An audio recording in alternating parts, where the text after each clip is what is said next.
Once again, welcome back to the program. ਅੱਜ ਦੇ segment ਵਿੱਚ ਅਸੀਂ ਗੱਲਬਾਤ ਕਰਾਂਗੇ ਗੈਰੀ ਥਾਂਡੀ ਨਾਲ ਜਿਹੜੇ ਕਿ ਜੈਨੇਸਿਸ ਫੈਮਿਲੀ ਇੰਪਾਵਰਮੈਂਟ ਸੁਸਾਇਟੀ ਨਾਲ ਕੰਮ ਕਰਦੇ ਨੇ। ਅੱਜ ਦਾ ਵਿਸ਼ਾ ਜਿਸ ਦੇ ਬਾਰੇ ਅਸੀਂ ਗੱਲ ਕਰਨੀ ਹੈ ਇਸ ਦੇ ਉੱਤੇ ਅਸੀਂ ਘਰਾਂ 'ਚ ਬੈਠ ਕੇ ਬਹੁਤ ਵਾਰੀ ਚਰਚਾ ਕਰਦੇ ਹਾਂ ਕਿ ਜਿਹੜੇ ਸਾਊਥ ਏਸ਼ੀਅਨ ਮੇਲਸ ਨੇ ਉਹ ਕਿਉਂ ਕਤਰਾਉਂਦੇ ਨੇ ਜਾ ਕੇ ਹੈਲਪ ਲੈਣ ਲਈ, ਖਾਸ ਤੌਰ ਉੱਤੇ ਜਦੋਂ ਕਾਉਂਸਲਰਸ ਕੋਲ ਹੁੰਦੀ ਗੱਲ। ਇਸੇ ਸੰਬੰਧ ਵਿੱਚ ਆਓ ਕੁਝ ਜਾਣਕਾਰੀ ਲੈਂਦੇ ਹਾਂ ਗੈਰੀ ਥਾਂਡੀ ਤੋਂ। Welcome to the programme. Thank you. Thank you. So Gary, would like to start off with this, that first of all, if you could elaborate and tell us that what difference do you find between the South Asian males and the people from the mainstream community as far as counseling is concerned? I think the biggest difference, I think men in general sometimes have difficulty getting help, asking for help. I think with our South Asian men, it's definitely ingrained in many ways to not necessarily get help, but deal with a problem in different ways. Right. Sometimes it's by drinking, because that's often the message is if you're struggling, if you're angry, if you're sad, if you're even happy, this is a way to deal with it. So the message is never given at any point in their lives that if you're struggling, you can go to a support, a social worker, counselor. And so it's just not something that's prevalent in their thinking a lot of the time. Right. And if you have men from India or from other South Asian countries, those services potentially weren't there, so they may not be familiar with it, and so when they have children, it's maybe something that their children will not know about either. But over the years, are you seeing some change in this trend? Are men coming forward? I think slowly but surely we're hearing about more and seeing more men coming forward. I think still a lot of the time when we do see this, there were missed opportunities. There were many other times earlier that person could have maybe asked for help, Right. and things got so bad that eventually they decided I need to do something and I need to seek out help. Yeah. So it's coming a little bit more. I've worked in this field for about 15 years. We haven't always put out that message Right. very well in terms of letting men know that those services are available. A lot of times the services just aren't. Right. So we can also do a better job. But on the other hand, when we talk about South Asian men, and especially from the culture we come from, we have a thinking that it's beyond our standards to go and ask for help. Is that also probably one of the reasons that South Asian male generally hesitate to come forward? Absolutely. It's often not considered, and again, we really need to get that out there and let people know that there are those opportunities. But they also, each person that's struggling has to kind of realize, okay, I've tried everything I can. It's great if they've asked other people, family members, and it's still the problem persists, then absolutely they should consider it. Right. And so again, they have to overcome some of those concerns they might have. What if someone sees me? What are they going to talk? They might say something about me that I was getting help. They shouldn't think about that, really. They should think, I need help and I'm going to go get help in order to make my life better, in order to make the lives of my loved ones better. Families want this. They want, if a person, for example, is addicted to something, they want him to be taken to some place. But many times the 9 to 5 approach of the social agencies is one block. The other thing is they want someone to come to their home so that nobody sees it, and then the kind of respect which we, in quotes, the respect we have should not be kind of trampled upon.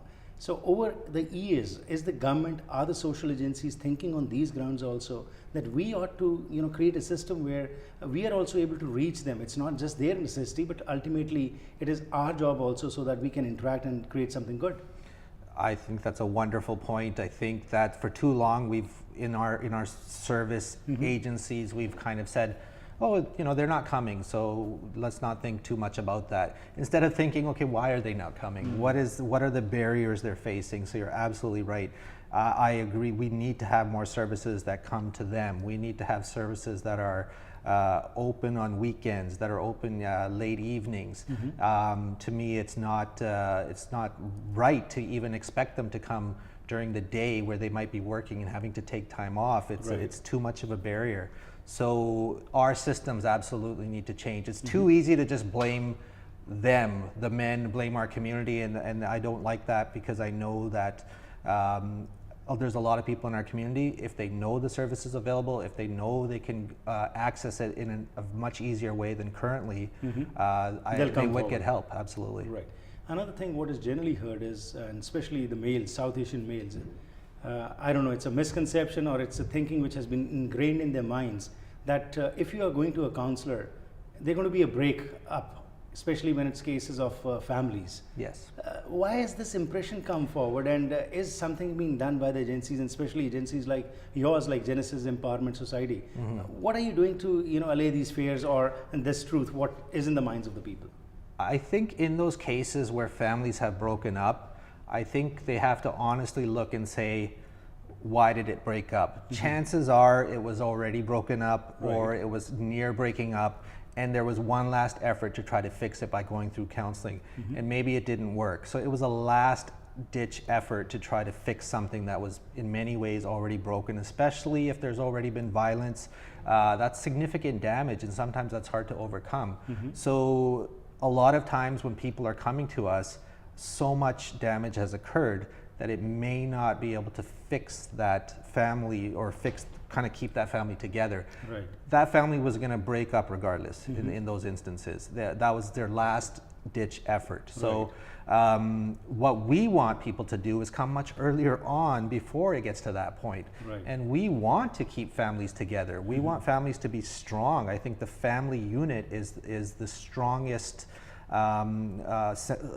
source of support for all of us, regardless of whether we're South Asian or other ethnic groups. Our families are so important to us. So we want families to be strong. But if someone is doing things to damage the family through abuse, through uncontrolled substance use, spending the family money on other things, gambling or whatever, those are causing a lot of damage. So I would tell any man that ever says to me, well, you're going to break up my family, I would say, no, absolutely not. Right. We're there to try to help your family, but you have to look at what you're doing to potentially hurt that family. And it has to be an initial kind of coming up with those ideas and coming forward for help rather than as a last resort. Absolutely. But on the other hand, don't you also think that there needs to be some work from the part of the agencies also, that the success examples which you have, they need to be portrayed so that people realize that yes, there was a gentleman or a lady who suffered from some problems, but ultimately it got solved by taking initial help. So are you working on those grounds?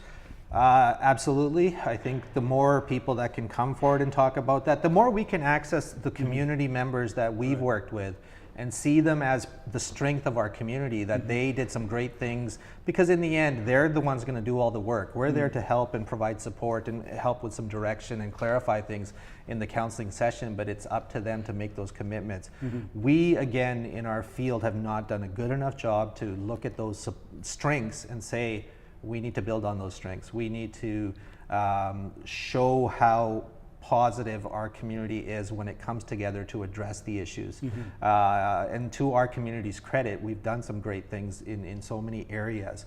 And this is one area that I know we can do this. We can be very successful and show how a community together can deal with social issues. And absolutely, it has to be a two-way communication where it's not a blame game instead of just complaining and groaning, instead to work for solutions, and definitely results can be found. Thank you very much for this perspective. Thank you. Thanks. ਸੋ ਅੱਜ ਅਸੀਂ ਗੱਲਬਾਤ ਕੀਤੀ ਉਸ ਦੇ ਵਿੱਚ Garry Thandi ਨੇ ਜੋ ਸਾਡੇ ਨਾਲ ਸਾਂਝ ਪਾਈ ਹੈ ਇੱਕ ਬੜੇ ਮਹੱਤਵਪੂਰਨ ਵਿਸ਼ੇ ਦੇ ਉੱਤੇ। ਆਮ ਤੌਰ ਦੇ ਉੱਤੇ ਸਾਊਥ ਏਸ਼ੀਅਨ ਮਰਦਾਂ ਦੀ ਜਦੋਂ ਅਸੀਂ ਗੱਲ ਕਰਦੇ ਹਾਂ ਕਿ ਉਹ ਕਤਰਾਉਂਦੇ ਨੇ, ਉਹ ਕੋਈ ਹੈਲਪ ਨਹੀਂ ਲੈਣਾ ਚਾਹੁੰਦੇ ਜੇਕਰ ਕੋਈ ਪ੍ਰੋਬਲਮ ਪੈ ਜਾਏ, ਇਹ ਭਾਵੇਂ ਐਡਿਕਸ਼ਨ ਦੀ ਗੱਲ ਹੋਏ ਜਾਂ ਕੋਈ ਡੋਮੈਸਟਿਕ ਵਾਇਲੈਂਸ ਦੀ ਗੱਲ ਹੋਏ। ਇਸ ਵਾਸਤੇ ਕੀ ਕਾਰਨ ਹੈ, ਇਹਦੇ ਬਾਰੇ ਇਹਨਾਂ ਨੇ ਚਰਚਾ ਵਿੱਚ ਦੱਸਿਆ ਕਿ ਆਮ ਤੌਰ ਦੇ ਉੱਤੇ ਜਦੋਂ ਅਸੀਂ ਮੇਨ ਸਟ੍ਰੀਮ ਨਾਲ ਕੰਪੈਰੀਜ਼ਨ ਕਰਦੇ ਹਾਂ, ਹਰ ਇੱਕ ਸਮਾਜ ਦੇ ਵਿੱਚ ਇਸ਼ੂਜ਼ ਹੈਗੇ ਨੇ, ਪਰ ਖਾਸ ਤੌਰ 'ਤੇ ਸਾਊਥ ਏਸ਼ੀਅਨ ਮਰਦਾਂ ਦੇ ਵਿੱਚ ਇਹ ਚੀਜ਼ ਜੋ ਹੈ ਸਾਡੇ ਕਲਚਰ ਵਿੱਚ ਹੀ ਜਿੱਥੇ ਇੰਗਰੇਨਡ ਰਹੀ ਹੈ ਕਿ ਅਸੀਂ ਥੋੜ੍ਹਾ ਜਿਹਾ ਝਿਜਕਦੇ ਹਾਂ ਅੱਗੇ ਆਉਣ ਤੋਂ। ਲੇਕਿਨ ਇਹਨਾਂ ਨੇ ਕਿਹਾ ਕਿ ਕੋਈ ਝਿਜਕ ਦੀ ਲੋੜ ਨਹੀਂ ਹੈਗੀ। ਕਾਉਂਸਲਰਸ ਦਾ ਮਕਸਦ ਹੀ ਹੈਗਾ ਕਿ ਪਰਿਵਾਰਾਂ ਨੂੰ ਜੋੜਿਆ ਜਾਏ, ਜਿਹੜੀ ਤੁਹਾਡੀ ਸਮੱਸਿਆ ਉਸ ਨੂੰ ਠੀਕ ਕੀਤਾ ਜਾਏ। ਇਹ ਜੋ ਇੱਕ ਮਿਸਕਨਸੈਪਸ਼ਨ ਦਿਮਾਗ ਵਿੱਚ ਬਿਠਾਈ ਹੋਈ ਹੈ ਕਿ ਕਾਉਂਸਲਰਸ ਕੋਲ ਜਾ ਕੇ ਹਾਲਾਤ ਹੋਰ ਖਰਾਬ ਹੋਣਗੇ, ਇਹ ਠੀਕ ਨਹੀਂ ਹੈ। ਲੇਕਿਨ ਦੂਸਰੇ ਪਾਸੇ ਨਾਲ ਹੀ ਜਿਹੜੀ ਏਜੰਸੀਜ਼ ਨੇ ਉਹਨਾਂ ਦਾ ਵੀ ਫਰਜ਼ ਬਣਦਾ ਹੈ ਕਿ ਸਿਰਫ 9 to 5 ਅਪਰੋਚ ਨਾ ਅਡਾਪਟ ਕੀਤੀ ਜਾਏ, ਜਿੱਥੇ ਵੀ ਕਿਤੇ ਜਾ ਕੇ ਮਦਦ ਦਿੱਤੀ ਜਾ ਸਕਦੀ ਹੈ ਉਹ ਜ਼ਰੂਰ ਇਹ ਕੋਸ਼ਿਸ਼ ਕੀਤੀ ਜਾਵੇ।